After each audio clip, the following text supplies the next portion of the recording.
An alchemical toadstone formula and magical ritual, written and narrated by Steve Seven. In Mylius's Solniga print, the raven appears as a symbol of the shadow side of the hero's psyche. This is the undeveloped and unattractive part of us, and because it is generally under the control of the ego, it finds expression in the projection of our own faults onto our neighbor. By being buried deep in the recesses of the subconscious, however, the shadow has a very important role in the transmutation process because it shares its lair with and is colored by the individual's soul. The main composition of the shadow consists of the damage to or stifling of the soul. One of the top priorities for the conservative ego is to suppress this dark component coming to conscious realization, because embracing the shadow makes the hero vulnerable and many cherished beliefs may be called into question. The Solniga stage is the pivotal phase of the alchemical process because it brings the shadow to the surface. Initially entwined with the ego, the shadow turns the hero into a werewolf. Much of the implicit power of this period is provided, however, by the soul. This is why John Stuart Mill said that those who pose the biggest threat to society have the potential to be the biggest benefit. This process of self-realization is alluded to at least as early as the ancient inscription above the door of the Delphic oracle, which encourages the initiate of the mysteries to know thyself. That this oracle was attached to the temple of Apollo is very fitting in the current context because, as the counterpart to Dionysus, who was the god of wine and drunken revelries, Apollo was the god of law and order. This is a valuable attestation for us to understand that logic and rational examination are vital aspects in the pursuance of the great work. The sacred place given to both speech and writing is broadly attested in the history of the world's religious traditions. The first known cuneiform scripts and hieroglyphics were considered magical glyphs or sigils. This concept developed into the exaggerated tongues of the destroyer gods and goddesses in Eastern iconography, as well as the tongues of fire that touched the disciples on the day of Pentecost in the New Testament. This is the Aum, the sacred primal syllable that kick-started creation in ancient Eastern myth. It is the logos or word in classical Western philosophy that was seen as the creative principle of the divine. The holy power of the word of God is expressed, for example, in the injunction given to the Hebrews at Deuteronomy 6:6-9. And these words which I command thee this day shall be in thine heart, and thou shalt teach them diligently to your children, and shalt talk of them when thou sittest in thine house, and when thou walkest by thy way, and when thou liest down, and when thou risest up. And thou shalt bind them for a sign upon thine hand, and they shall be as frontlets between thine eyes. And thou shalt write them upon the posts of thy house and on thy gates. The action of immersing oneself in the word plays the role of autosuggestion, which forms our neurons into the particular commands that we are giving our attention. This is how the words end up being written in our hearts. The magical aspect is further alluded to in the writing of the commands on our house posts. Archaeologists have unearthed 2nd century door and window lintels in houses in Syria that have been inscribed with magical protection formulae. Our modern language retains this magical aspect of writing words in the term spelling. Words are quite literally spells. There are many ways that we can bring the magic of writing into our inner quest for the higher self. Keeping a dream diary, for example. If you recoil at this exercise because you can never remember your dreams, then please do not worry. Just the act of placing a diary next to your bed will send a powerful message to your subconscious that will make the dreams more accessible to you. Furthermore, by starting on this path, your soul, which will be wanting to help this process, will create for you specific dreams to aid your self-awareness. It also helps to say to yourself as you are falling asleep that you will have significant dreams which you will remember. Don't give up if this doesn't happen in the first few times.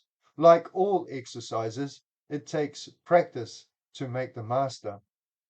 Another aid for your dream diary will be to keep a day journal. Each evening, as part of your closing of the day ritual, spend a few minutes to take stock of the day's events.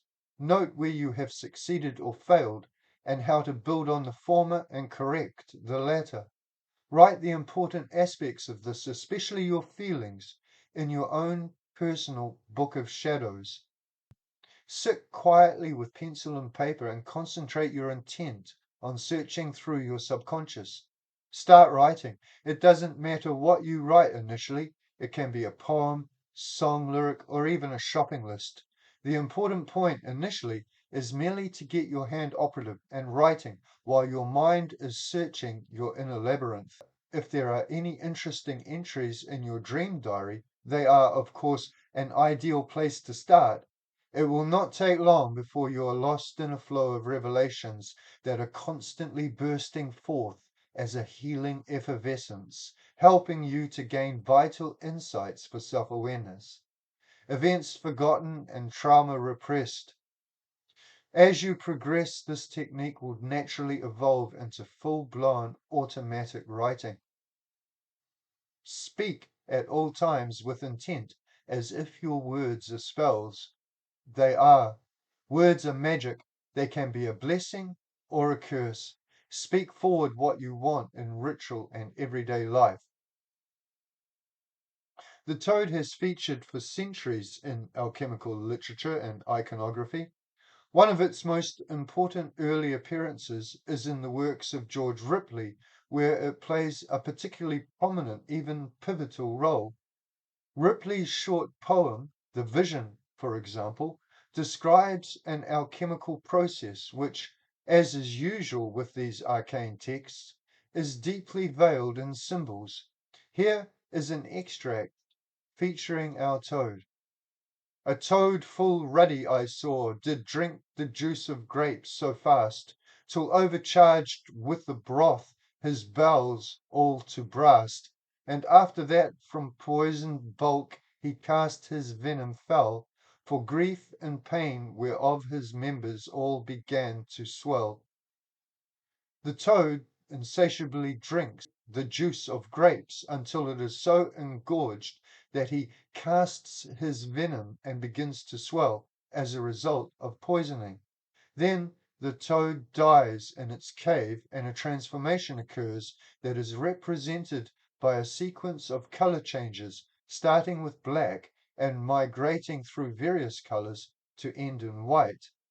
Through this metamorphosis, the venom is changed into powerful medicine, as happens in Taoist alchemy.